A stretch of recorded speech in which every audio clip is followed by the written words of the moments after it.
dark side of the boom. Streaming now.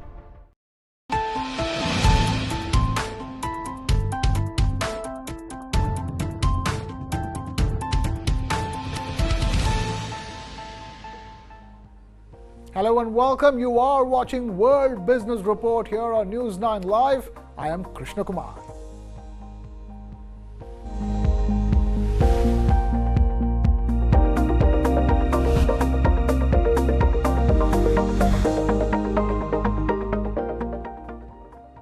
We begin with Wall Street, which once again charted an upward trajectory following a pivotal shift in the U.S. Federal Reserve's stance on interest rates. Investor sentiment soared as the U.S. Fed made that unexpected pivot, signaling a potential deviation and potential rate cuts in the offing in 2024. In the meanwhile, Wall Street is just going up, up, and further up. Stocks finished higher Thursday, with the Dow notching its second straight record-high close, as hopes that borrowing rates will come down next year fueled another day of gains. The Dow rose about 0.4%, the S&P 500 added about 0.25%, and the Nasdaq slightly less than that. Following this week's Federal Reserve policy meeting at which interest rates were held steady, market participants see the first rate cut coming in March, according to the CME FedWatch tool. But Landsberg Private Wealth Management's Chief Investment Officer Michael Landsberg doesn't think this will happen until later in 2024.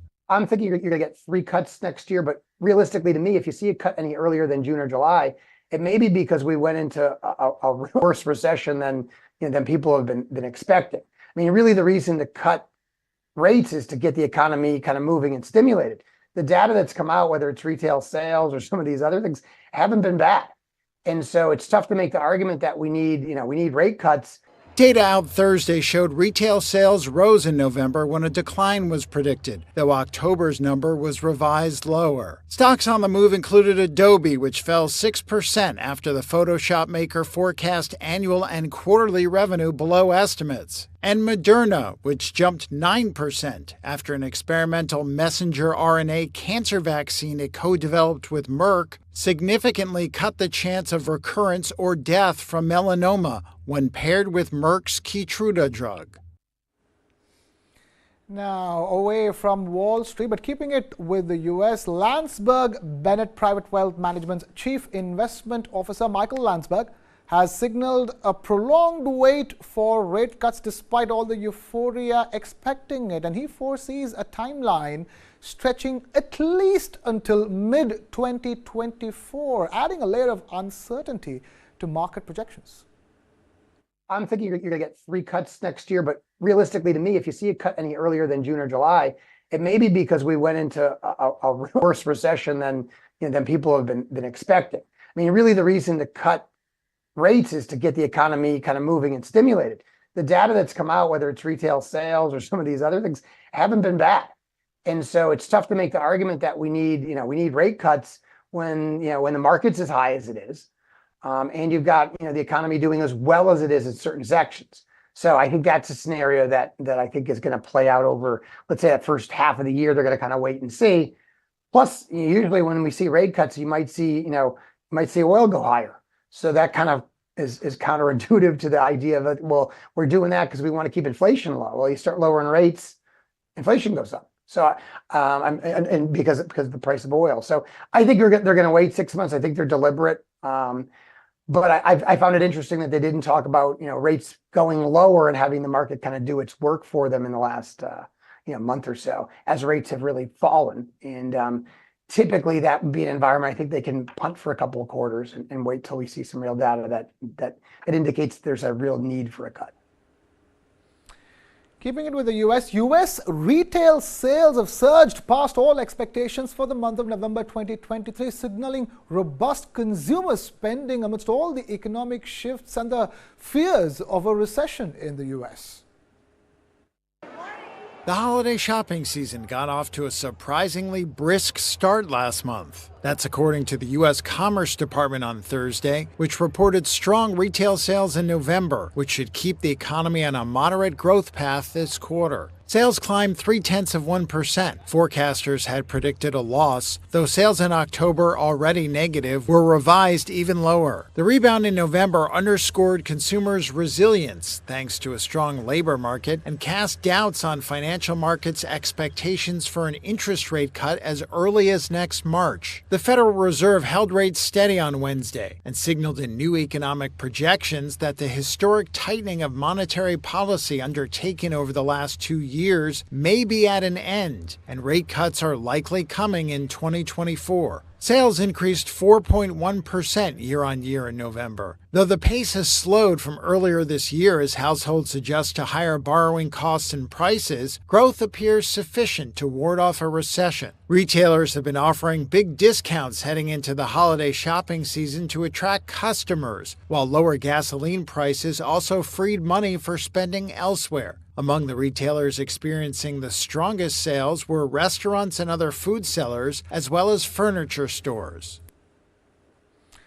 Right. Now, away from the US to Europe, where the European Central Bank has kept interest rates in Europe steady, contrasting with the Bank of England's decision to maintain high interest rates, and that showcases a divide in monetary policies within the European Union.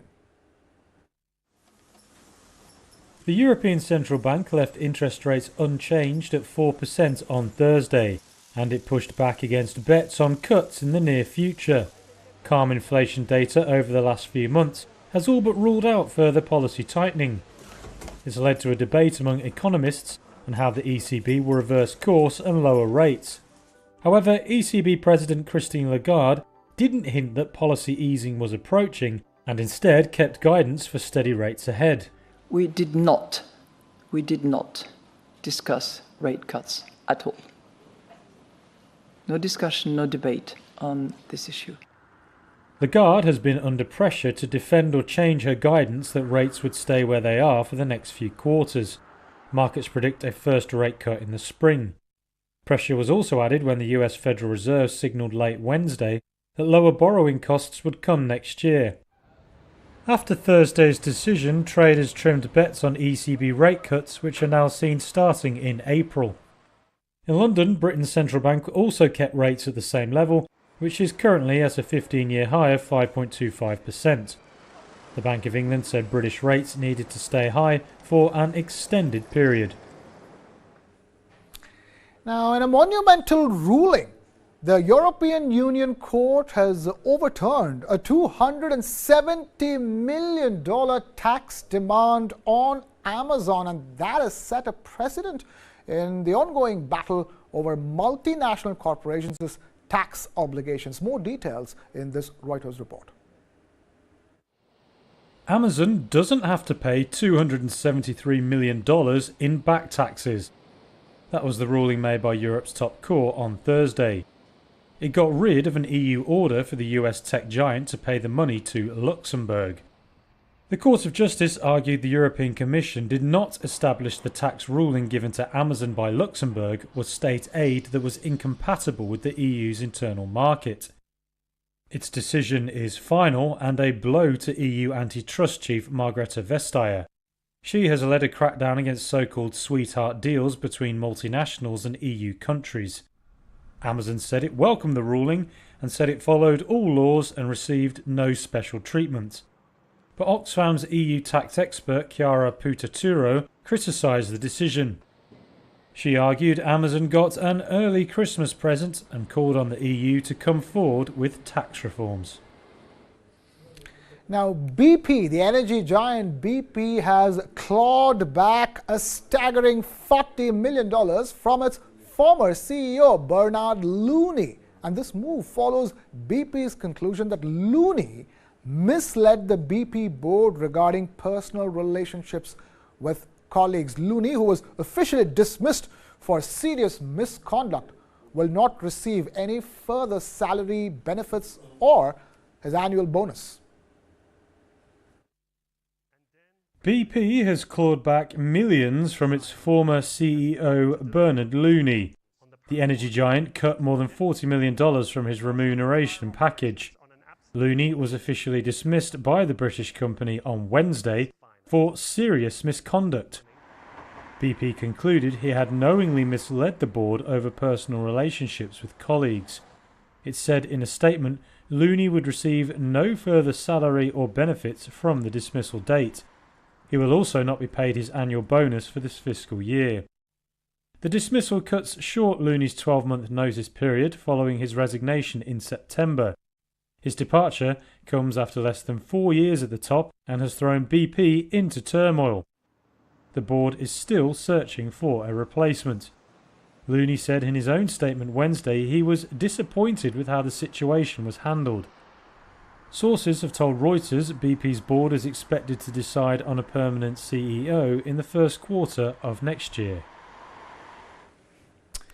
Away from all of that to South America, where with inflation skyrocketing, Argentina is bracing for more economic pain and strain as the cost of living escalates upwards towards infinity, impacting households and common Argentines who are already stressed with a flailing economy.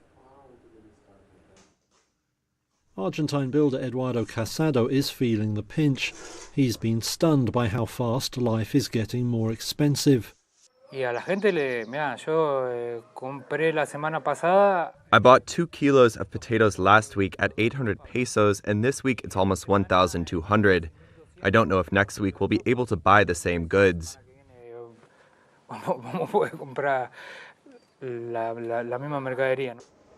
Casado's pain is felt nationwide. Figures out this week showed inflation hitting 161%, and most economists think there is worse to come. The new government of Libertarian President Javier Milei has just unveiled a package of shock therapy for the economy. Among other measures, it devalued Argentina's peso currency by over 50% versus the dollar. The government says that will help exporters. But it will also make imports more expensive, guaranteeing another jump in inflation.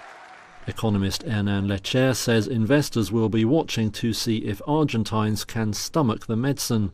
La duda del mercado es, ¿la sociedad resiste esto? The market's question is, can society endure this? That is their doubt. They'll see if day after day society gets angry, if they react, if they can't handle it anymore, if they get angry at the government, or if they are happy with the cuts. O si está contenta con el recorte. The government also plans to slash energy subsidies and drastically reduce the public sector workforce. In return, it has promised to beef up some social spending, including child allowances. Presidential spokesman Manuel Adorni admits it's going to hurt, but says there is no option. This government did not receive a patient with a toothache. We found a patient in intensive care that is about to die. We are not willing to let this patient die because if it dies, it means poverty will have no limits. Argentines voted for Milei knowing he planned drastic action. Many agree it's necessary, but also wonder how they will make ends meet. The big question is when or whether it will all pay off. At work in Buenos Aires, Casado says the rich and powerful won't suffer. He says it's ordinary folk who may feel swept away. And with that, we take a very short breather. We'll be back with lots more stories from across the world on World Business Report. Don't go anywhere. Keep it with News 9 Live. Today, she is the only smiling leader in Rajasthan. All eyes will be on her moves if the BJP returns to power. Vasundhara Raje Scindia defied all the odds to become the first woman chief minister of Rajasthan. She has the uncanny ability of striking rapport with all sections. That's why she is very popular in her constituency, not only in her constituency but in entire Rajasthan.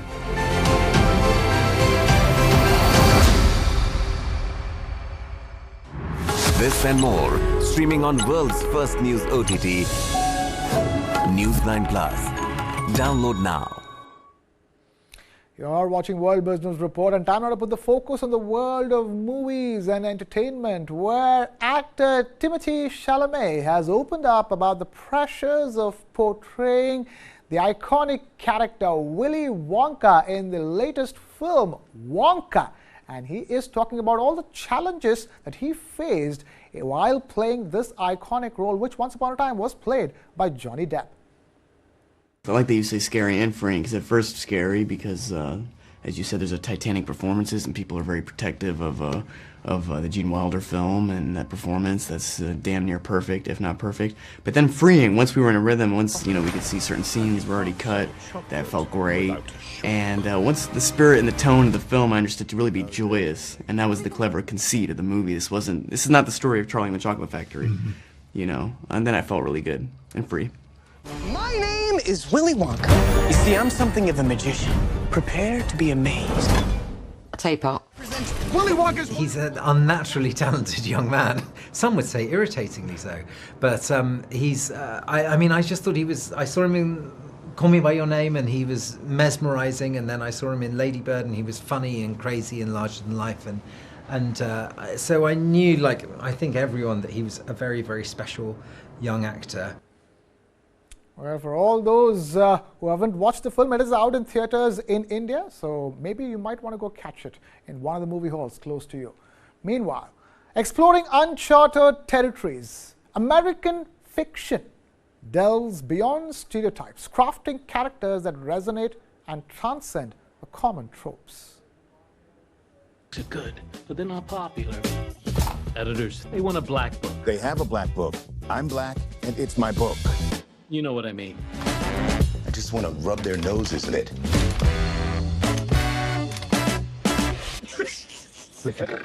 You sold your book? No. We believe Mr. Lee has written a bestseller. It's a joke. The most lucrative joke you've ever told. He wants to be true to himself and to his interests and to his inclinations and be free in that. And I think the issue is not necessarily with himself. People have asked about, this kind of identity crisis. I don't think that's the case. I think it's the function of the identity of the perceiver. They ran 300,000 copies. Your books change people's lives. They're offering $4 million for the movie rights. Yes! I came to see our mother. Isn't that what you've been calling me about for weeks now? You invariably go too far. Yeah. I would say that I'm familiar with feeling kind of outside of my family. I think as the artist and everybody, I don't come from a family of artists, so I'm a little bit of a black sheep in that regard. Everybody sort of looks at me like, you're kind of different than everybody else. And there's a sense of desire to belong. I think all of us on a base level as human beings are looking for our tribe, that place where you belong. And when it's not your actual family, there's a bit of heartbreak that can go along with that as well. We want to put him on the cover in one of those scarves, I guess you would call them, tied around his head. A do-rag? Do-rag, that's it.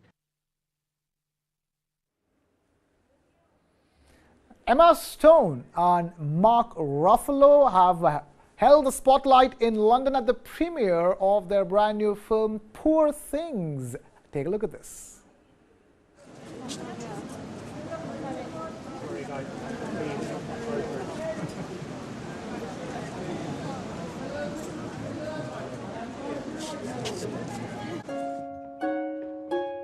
This is Bella. Bella, this is Mr. McCandles. Hello, Bella.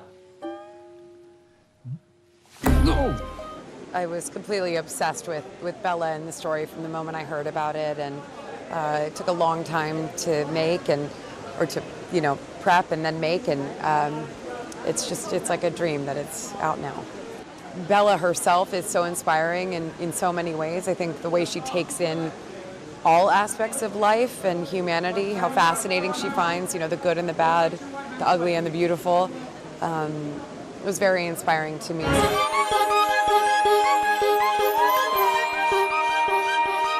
Tell me, where did she come from? I shall. For it is a happy tale. I think it's really brave. I think it's a weirdly oppressive time. It's a heavy time, I think, for women and this kind of regressive political movement that's happening throughout the world. And this movie really does throw off the shackles and as a film, as a political statement, but just as just fun and good feelings, you know. Away from the world of movies to the world of art, where renowned artist JR has unveiled a time capsule in Miami in the US, inviting people to share their stories in an extremely unique artistic endeavor.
This project, Chronicles of Miami, started years ago when I started doing it in other cities or about other issues like the gun chronicles. I've done it also in Cuba, I've done it also in France, I've done it in New York, in San Francisco, in lots of cities, and you realize you can do those murals that depict a community either because of the city or because of an issue, and then you can click on every single person and hear their story.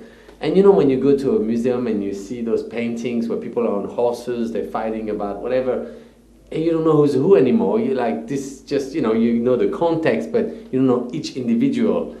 And that's what I want to do, because in today's world you can do that. So we literally record every single one story. Sometimes we even record the dogs or the cats that are passing by, so that you can click on every one and hear what they have to say and how they want to be portrayed. So the people are really active in the way they decide to be portrayed.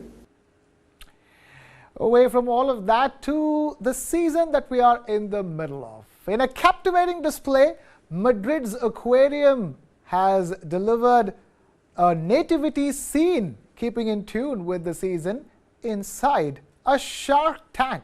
That's right, and that's blending tradition with some underwater wonders. What are we talking about? Take a look at this.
As the festive spectacle unfolds, Tokyo is dazzling with radiant Christmas lights, transforming the iconic cityscape into a shimmering winter wonderland.